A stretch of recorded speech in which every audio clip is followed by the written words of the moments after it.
We had about 25 agencies and volunteers that helped the day of, and those included our middle school principal, our school board members, local law enforcement, prevention agencies, healthcare agencies, EMS, coroner's office, a local funeral home, and other judicial system employees, along with our bailiffs and parole officers and drug court workers. So we decided our reason why was in our county, the overdose, both fatal and non-fatal, had increased over the last 5 years. And many more, drug-related activities were being noticed in the schools and in the community. Some of you in the west part of the state may have heard a couple, I think it was 2 years ago, maybe 3 years ago.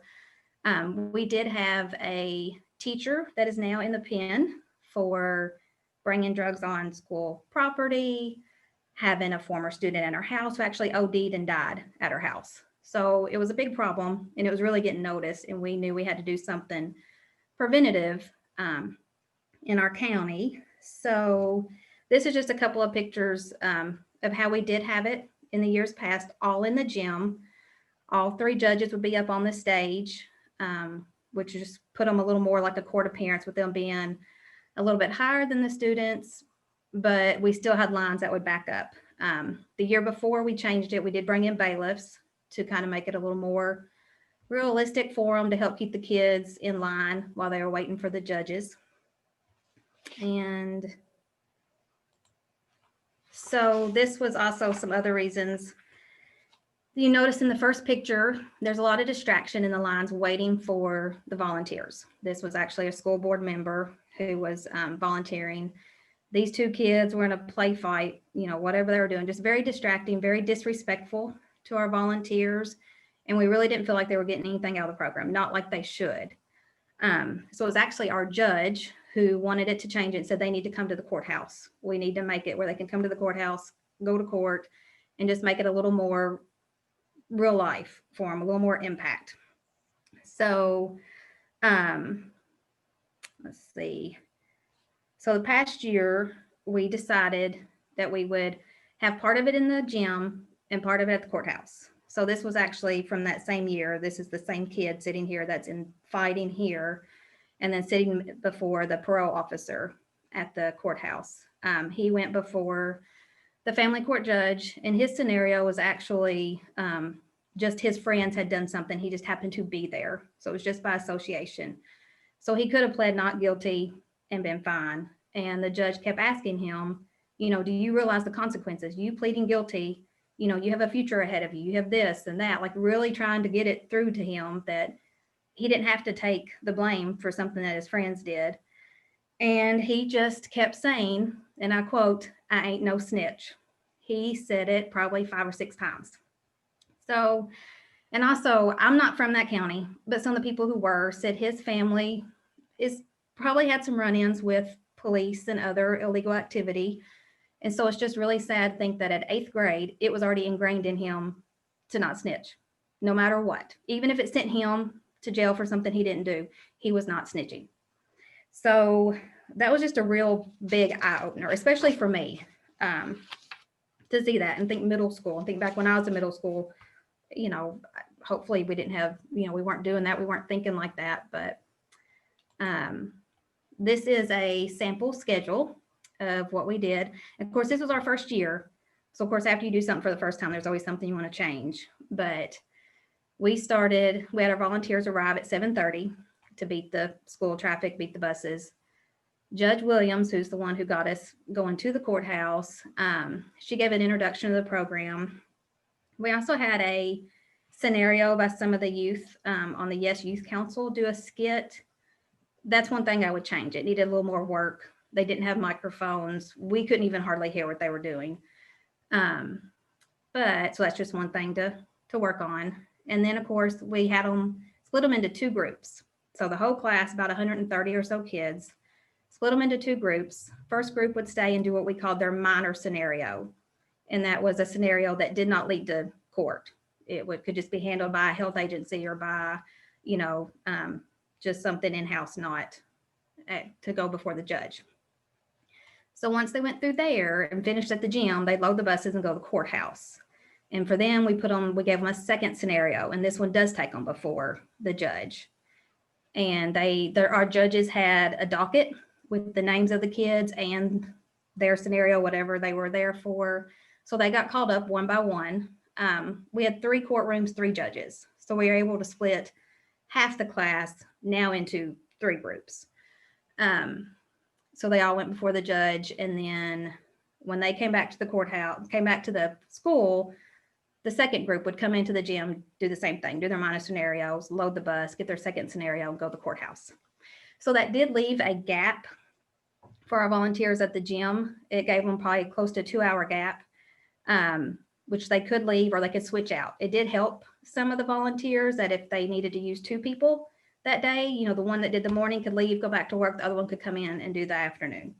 And normally we would have provided lunch at the school for our volunteers, but since they were, you know, half of them were there, half of them were at the courthouse, and we were in between, I worked with a local restaurant in our county she provided vouchers for them to have a meal at that restaurant within like 30 days.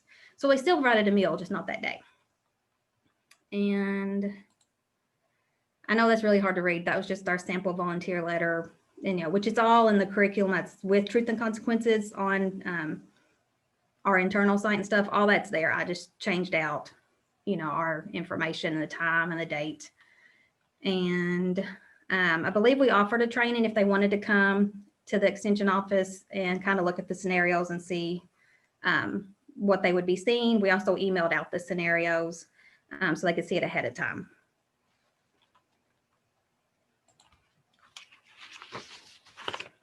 And of course, on our evaluations, we did still use the evaluation. I did email Alex Ellswick and asked him for a shorter version because the original evaluation was pretty long and our students weren't always filling them completely out. So I asked him for a shorter one, so they got that this year. And then I also have requested for it in Spanish, just because we had a lot of Hispanic and other actual tribal dialects in our county due to our Tyson factory, whatever you want to call it. So a lot of them there, you know, they would have to have a translator asking them the questions on the evaluation.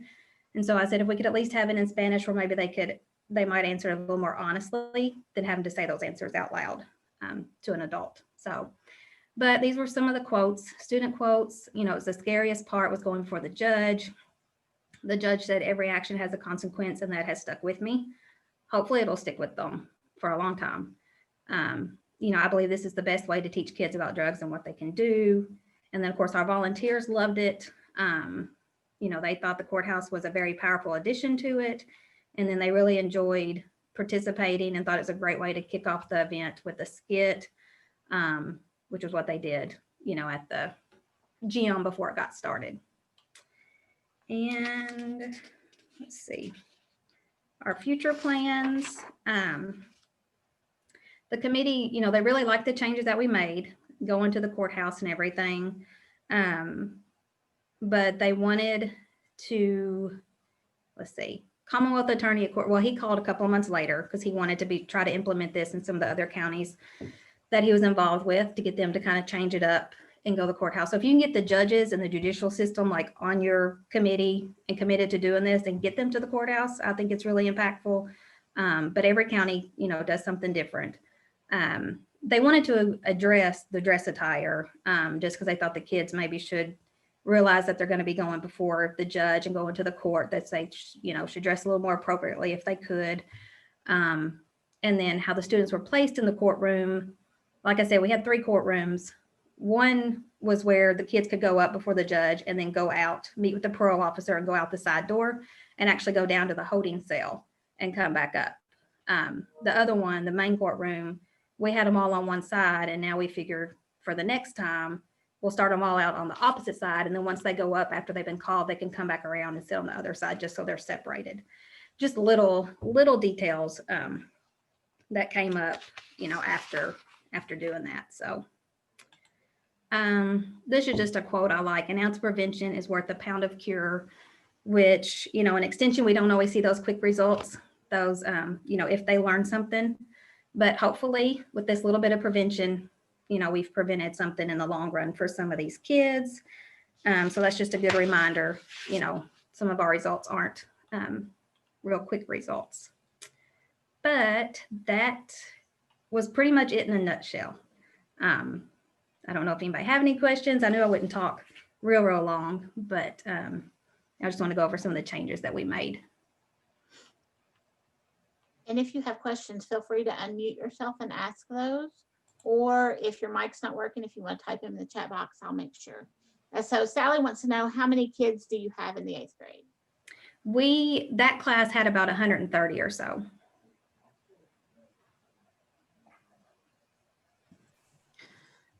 Katie, Mindy, do you all see a possibility of doing this in any remote form? I mean, I know we're all hoping, trusting, praying that next year will be better. But do you think there's a potential that could happen? And great job, Katie, by the way. Thank you. I don't know. Katie, Christy, I know you're on here too. That's something we could think about, but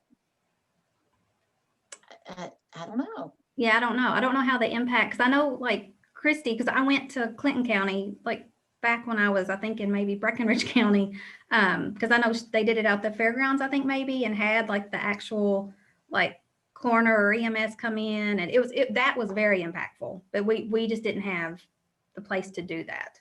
So that's what I mean. Every county has done it different. Christy may want to chime in if they've done anything else or different like that.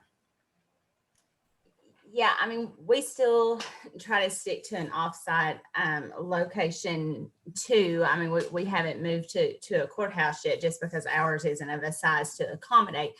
I think virtually, I mean, we did toy with that idea a little bit this year, but we just haven't been able to think through a format that works. I think we would have a few community partners that would be open to that. But I mean, honestly, it's just, we have such technology challenges right now in our community. I just don't think there would be a way for us to pull it off. And so we're just I think we've just hit a stall on it, honestly. I kind of want to pose a thought. We have an outside park that I think if you put tents and had all the, I'll call them vendors, under each tent, and it's an outside thing and you can space it and all that. We toyed with that idea. Of course, it'd have to be in the spring at this point, but we did toy with that idea while COVID is, we're engaged in COVID. So what are your thoughts on that format? I guess I'm asking everybody because I don't know. We've done this 4 or 5 years and it works super well, but COVID just slammed us. We didn't know what to do, but we did think about that. We do have this very controlled space. It's a park that you could go file them in one direction, get their scenarios, experience that. And ironically, this particular place it's right next to a bridge, and the homeless and drug addicts, and I know that's not the right term to use, but anyway, they live there. So it's kind of like a real life scenario. This literally is where you can end up if you don't make really good choices. So we toyed about it, but I don't know. I just wondered about your all's thoughts. I think you're going to run into the same issues that like Katie had kind of put in there about that distraction piece, in that not only the distraction, but how do you keep them all 6 feet apart? I mean, we had tried to organize an outdoor Halloween, community event, and just the manpower of thinking, how are we going to make sure everybody is, so it'll all depend on kind of if you have a smaller size or if you break it into smaller groups. I think that that could be possible. We do it in Clark County, but we have 400 ninth graders that we do it with. So we split those up, and it's So thinking about that in the park would be a nightmare, but, Well, we have 300, so. but I was gonna say, so I mean, I think that you'd run into, you could either do it like kind of how some recipes for life do with like days where they like, you have this day, you have this day. But I think kind of what Christy was talking about too with the virtual, I think you're gonna lose some of the impact if you moved it virtual and possibly outdoors in that distraction piece. Like, We'll see how COVID goes. If we It's just still COVID. test it, Let's we'll just- let you know. do it. Yeah. I do think, Brenda, I mean, one thing we have thought about is, just doing some pre-recorded messaging, like from some of those key community partners, and seeing if they're, I mean, again, I think the impact may be a little bit more limited. I mean, but at least it could be something that could be uploaded through Google Classroom and things like that. If nothing else, just to get some prevention messaging out there to our students this year. It's a good idea. Yeah, we're all having to default to what can we do to at least address the issues. And we're getting ready to meet with the substance abuse. What's the terminology? What's the term? ASAP? No, there's another term. Anyway, this task force that is going to be addressing, what kinds of things can we do? So I wanted to be able to suggest this in a different kind of format, but I'm at a loss. A lot of the teachers I hear, they're having a hard time getting the students to actually attend class virtually. There's just a lot of challenges out there that we're working with, but we're trying to figure out. I did like that little thing that you just did to get us to register to say that we were there and we've done it before. Is that something that we could use, you think, and have several questions? The Katie? poll, the Menti poll. Yes. Yeah, Mindy can probably fill in. I did good just to get that one question. Yes, Menti there's a free service that Menti provides, and so you can use those. The paid subscription is, I think, about 300, I can't remember, 350 a year. But let me know if you're thinking that you want to use that paid subscription, because maybe if enough of you all were interested in it, then maybe we could get the enterprise account or something along that line. I can't promise that because I have no idea how much that would cost. But at least we could look into it to let you know if that's something. Let me say this, not just on this platform, but another one, we do a parent expo. And here's the thing, that if we keep using this format that we're going to keep running into, we have to have a method of evaluating. Okay, here we're presenting the information. What do you know now and what do you know after? And that piece, that tool that you do virtually, is out of my pay range. Don't want to do it. Yeah, that Menti would be great for that. It doesn't get long term, but it does get knowledge gained information. And so that would be great for that. But yeah, that's definitely something that we're all going to, as a system, we're going to really have to think about, not just yes. Do we all need to say that right now on the little chat box so that you have enough leverage to go to Jennifer and say, we need to do something? Yeah, no, you need to say, hey, just let me know, just send me an email so that I have, because I can't keep all the chats. Okay, email it Yeah, in. just send me an email and I'll put you all in a file, and then I can say, yeah, we need this. So, and it might be that it would be something that Olive Extension would want to do for us. Hey, everybody, you heard that, right? Yeah, and this is Can I being share one recorded, other so thing while we're I'll come kind back of to you talking? later. Talking prevention for just a moment. I think Cabrina may still be on here too, and I know she shared this at some point, but in case folks had missed it, the dinner table project, are you guys familiar with that much at all? If you're not, it's a great opportunity to connect with like your regional prevention centers, as they're really promoting the dinner table project. And so that, they have boxes that they're providing and monthly newsletters with some good educational content. Often it kind of mirrors some of our content pieces, but here recently, they're also, I've partnered with them to provide recipes. So like our plated up recipes are a great insert for them to physically put inside their dinner table project boxes. So it's just encouraging, cell phones and devices to go inside the boxes, and for, to enhance family communication and things. And so through your Kentucky ASAP boards and through those regional prevention centers, it's a great partnership opportunity. And so I'm kind of trying to drive that home a little bit more with the holiday season and stuff too, seeing if, we can't get more of that out as we're working with families through like assistance programs and things like that. So the dinner table project is another way to collaborate with folks and share, even plated up that way. Catherine, do you want to say what you typed out loud? I can. I just said if you're interested in doing substance use prevention work within your school system in a virtual format, in an ongoing way, so not a one-time program, but like a long-term commitment with your school system, email me.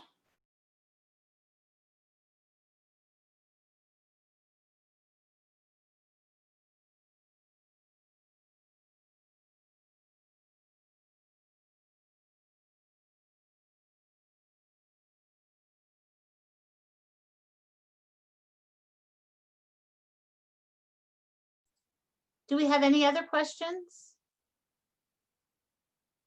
Katie, I thank you for your time this morning and for kicking us off with a great program highlight. I hope that you all will join us as we take on some new programs or other programs this afternoon. And you've got a little break now, I think until about 1 o'clock, 1:30, somewhere in that neighborhood. Yes, Shonda, do you have a question? No, you're waving. 2 o'clock, thank you. 2 o'clock Eastern time, 1 o'clock Central time. So you've got some time. All right. Thank you all. All right. Thank you. Mindy, Yes. hi, it's me.